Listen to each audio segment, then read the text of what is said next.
किसी भी इशारे पर 2 मिनट के लिए ब्रेक लगती है तो 4 भिखारी आपकी गाड़ी का शीशा बजाते हैं। अब बाज़ इशारों पर, टूल प्लाज़ों पर लिख के लगा दिया गया है ये पेशावर भिखारी हैं, इनको खैरात ना दें।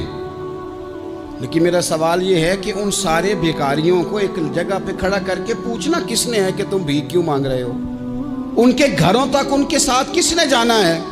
कौन आदमी है जो जाके उनसे कहेगा कि जनाब तुम क्यों खैरात के लिए खड़े हो, तुम्हारी मजबूरी क्या है? क्या रियासत की, हुकूमत की, ताजर की, मालदार की, तगड़े आदमी की ये ड्यूटी नहीं? उन तक रसाई किसने हासिल करनी है? वो बेवा जो पिछले साल दरवाजे पे ज़कात लेने आई थी वो इस साल भी आई है। वो खातून जिसे पिछले साल आटे का थैला दिया था वो इस साल भी आई है। वो खातून जो पिछले साल 4 बच्चों को साथ लेकर के छोटों को आई थी वो आज भी उसी तरह कशकोले तलब दराज किए हुए है। और हजरत उमर क्या फरमाते हैं? सैयदना फारूक आज़म रदी अल्लाह ताला अन्हु इरशाद फरमाते हैं, इसको इमाम बहकी ने और इमाम सुयूती ने नकल किया है।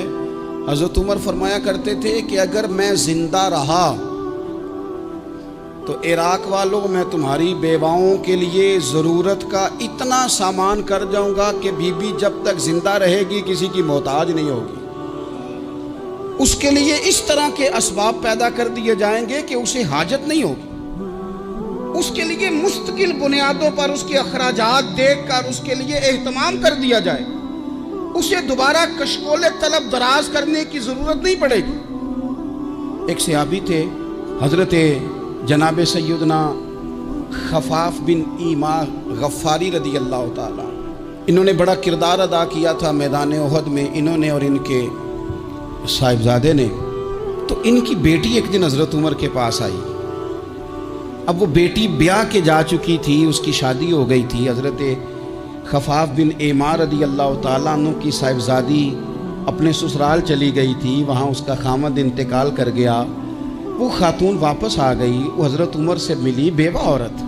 उस बेवा खातून ने आके, यहाँ तो मेरे भाई वो फौजी बेचारे जिनकी बीवियाँ, जिनको एक तकरीब में तो खूब एवार्ड देने के लिए बुलाया जाता है। मैंने यतीमी का वक्त गुजारा है, मुझे पता है कि 2-4 महीने लोग आके कहते हैं कोई हुक्म होया तो 10 आ जाए। फिर जब 1 साल गुजर जाता है तो फिर लोग कहते हैं 4 भरा ने काम क्यों नहीं करते।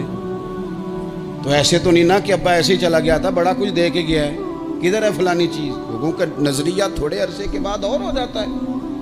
आपने बड़े बड़े शुहदा के घरों में एवार्ड तो दिए, क्या कभी आपने पलट कर दोबारा गौर किया कि उनके बच्चे कहाँ हैं, उनकी बेवा किस हाल में है? वो ज़माने की तेज़ धूप और तेज़ आंधी का मुकाबला कैसे कर रहे हैं?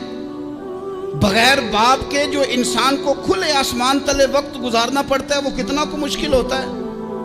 वो किस तरह टाइम गुजार रहे हैं ये कभी सोचा लोगों ने? यहाँ तो निरंगी सियासत दौरान तो देखिए मंजिल उन्हें मिली है जो शरीके सफ़र न थे, जो निकले ही नहीं थे वो मंजिल तक पहुँच गए, और जिन्होंने जवानियाँ गुजार दी वो रास्ते में रह गए।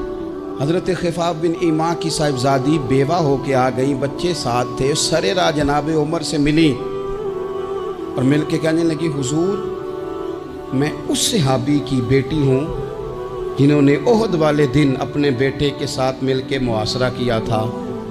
बच्चे मेरे यतीम हो गए हैं, मैं बेवा हूँ।